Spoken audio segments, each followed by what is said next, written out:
I realized this, I think it started last year, because until last year, I was really telling myself that I was like fully an introvert. But I don't know, something didn't click because, and I pulled up actually for this video, the Merriam-Webster definition of an introvert, like a bona fide introvert: a typically reserved or quiet person who tends to be introspective and enjoys spending time alone. So I identify highly with the second part. Like, I am very introspective and I do love spending time alone. But the first half, a typically reserved and quiet person, that's not me unless I have social anxiety. So when I'm with the family members that I'm comfortable with or my very, very best friends, I am not quiet or reserved at all. I'm a yapper.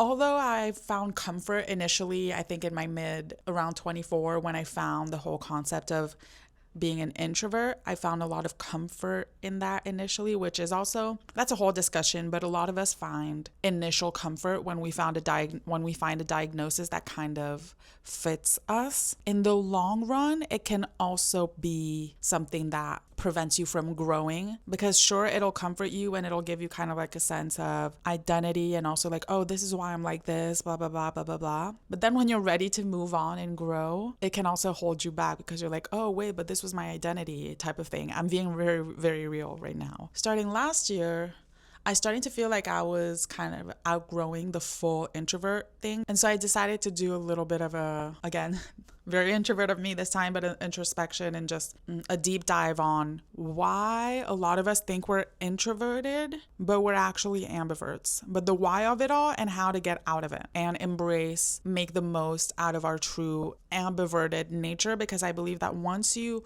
get rid of the things that are preventing you from doing so, when you live with as who you truly are, oh my goodness, it is the most freeing, blissful sensation ever and life ever. So as I started investigating, I realized that with certain people, for instance, the people I'm very close to in my family, with those family members, we could call each other for 4 or 5 hours easily, just yapping. And the biggest thing I noticed is I never feel exhausted after that. Like, I can literally, with my favorite family members, I can yap all day and feel fine. But then I couldn't understand why with my friends, even the ones I loved, so see, family members, friends, I just, after 4 hours, I was completely exhausted. Also, if ever there was a offer of going on holiday or on a weekend somewhere, I would feel very claustrophobic. Like, I would feel a lot of anxiety, and it would, sometimes I went, but most of the times I would just like not go. And those are the things that initially made me think that I was and misdiagnosed myself as an introvert, when actually, and we're gonna get to that, it was more like trauma and attachment issues and low self-esteem and things like that. And also, most of all, fear of rejection and abandonment. And I know the whole introvert thing, they say that basically hanging out with people drains your battery, and when you're an extrovert, it fills it up. But it didn't make sense why, for example, I don't know, my brother, I could talk with my brother like so long and it doesn't drain my battery. That's still a human being and I'm still interacting with him. And that's when it clicked. When I'm with my family, I do not need them to like me all the time at all, because we know that we love each other. Unfortunately, that's not exactly how it works with friends. You guys can love each other, and I love my friends. There is a little bit more of a need for you guys to like each other. Let's be real. And the issue with that is that humans, because life is life and we're chaotic, life is chaotic, whatever, we go through a lot of ups and downs. As such, my issue was, since we all go through ups and downs, by definition, like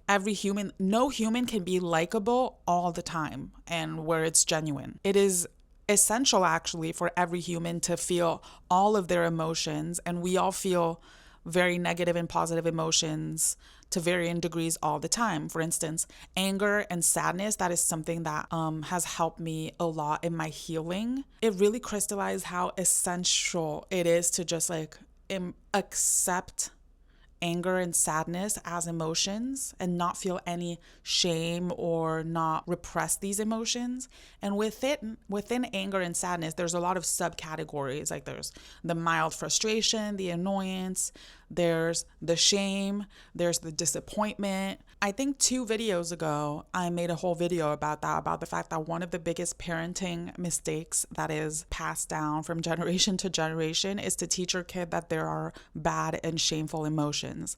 And in general, in a lot of societies, we teach boys that sadness is shameful for a boy, and we teach girls that anger is shameful for a girl. And that leads to so many problems, and I have been a witness to that myself. The point I'm making here is that we are taught that if we go out in the world and express certain emotions, that will make other people uncomfortable, or even worse, it will make them outright reject you or abandon you.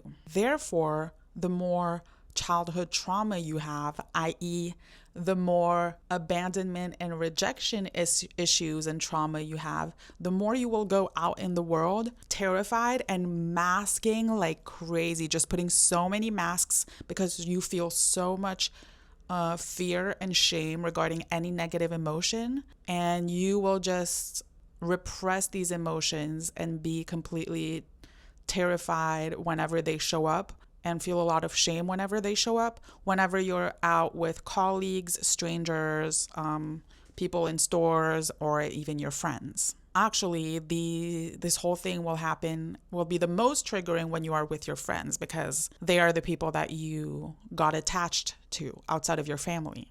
And so you are the most scared of being rejected or abandoned by them. And so if you have this abandonment and rejection issue, and you have been told that expressing negative emotions of any kind will lead you to be abandoned or rejected, that will truly taint all of your friendships.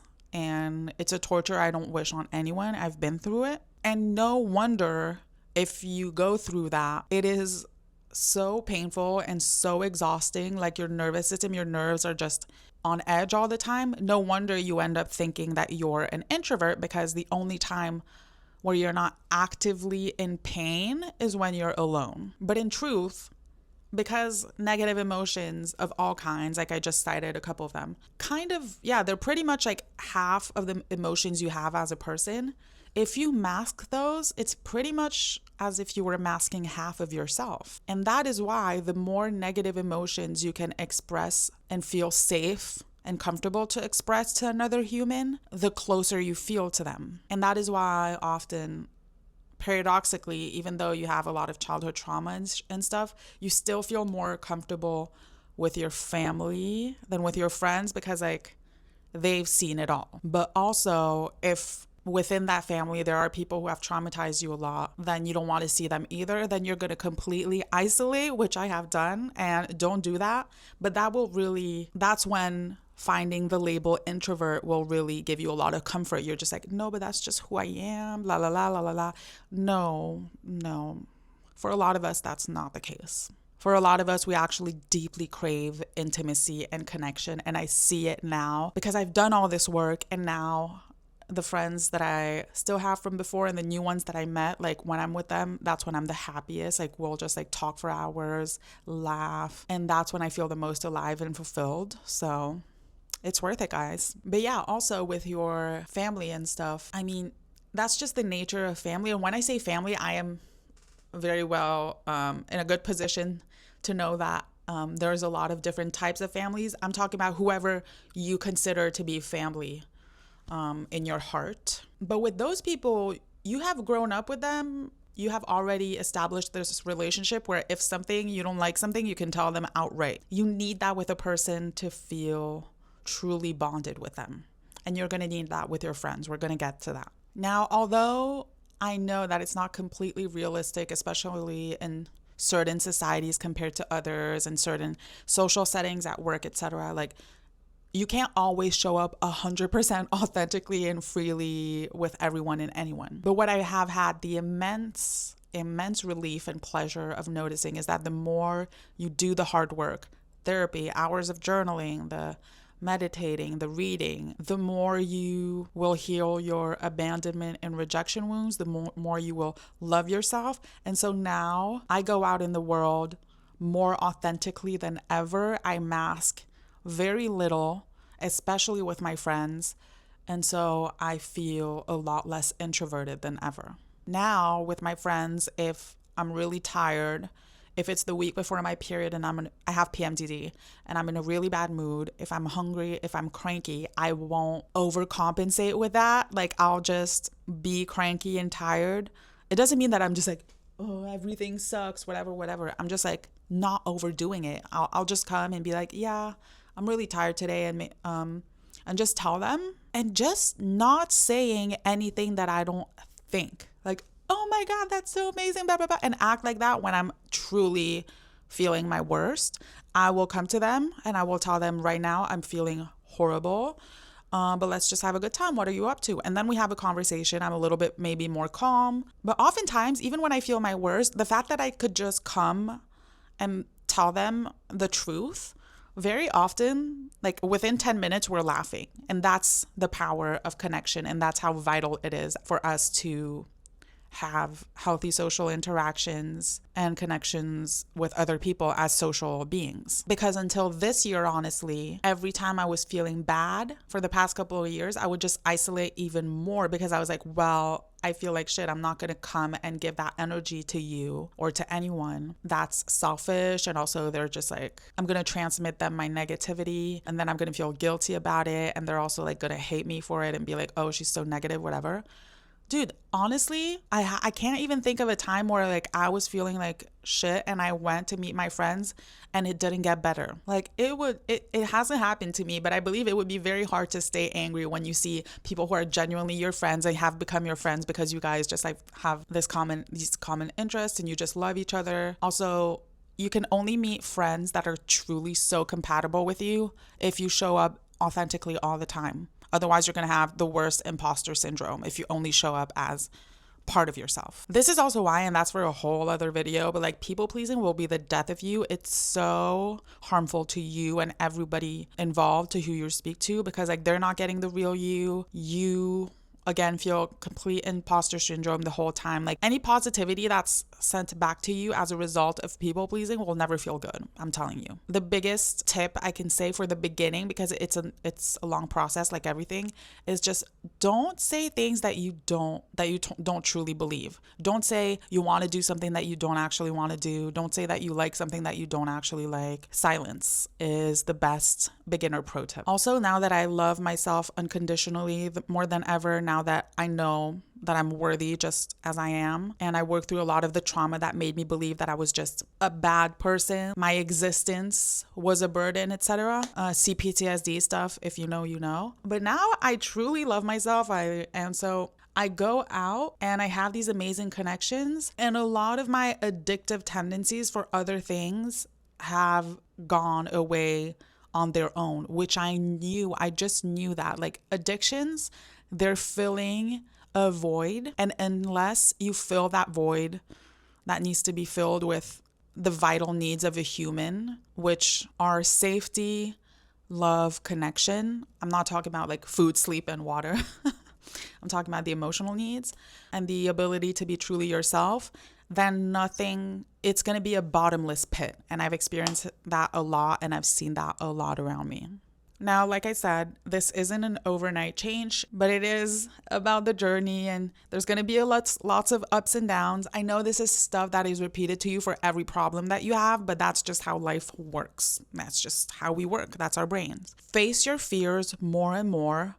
Go little by little, like show your true self more and more with people. And just tell yourself, if you're truly terrified and you're like, no, but if I show this part of myself to this person, like they're fully going to reject me, let them reject you then. That is your sign. That is your sign that you guys have nothing to do in each other's lives, okay, as friends or more. And despite how scary and hard it's going to be, the wins are going to feel so blissful. Like I cannot go back now that I've realized all of this. And even on my most tired and depressed days, if one of my favorite people asks me to go for a coffee or a meal, I will 99% of the time say yes, because it is way more of a pleasurable experience than being alone now that I could just be myself.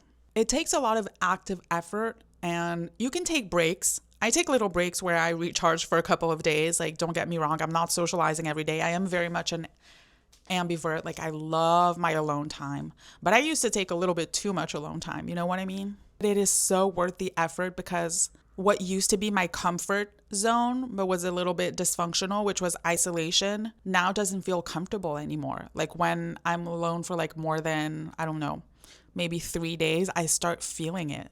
And I love that because I feel like I'm back to being a healthy, normal, social human being. And to be fair, I also had to work, and I'm still working on my hyper independence for that, because even admitting to myself after 3 days, oh, I'm feeling lonely, aka I need other humans, that was so triggering for me and the way I protected myself growing up and in the past couple of years. Independence is important, but hyper independence, again, everything in excess is bad. And the only way as human beings, social beings, to feel whole and to feel fulfilled and to feel seen is through genuine connection. All right, that's all for today. If you enjoyed this video, don't forget to subscribe, like, and comment, share your thoughts and your experiences. I hope you enjoyed this video as much as I enjoyed filming it, and I will see you very soon in the next one. Bye.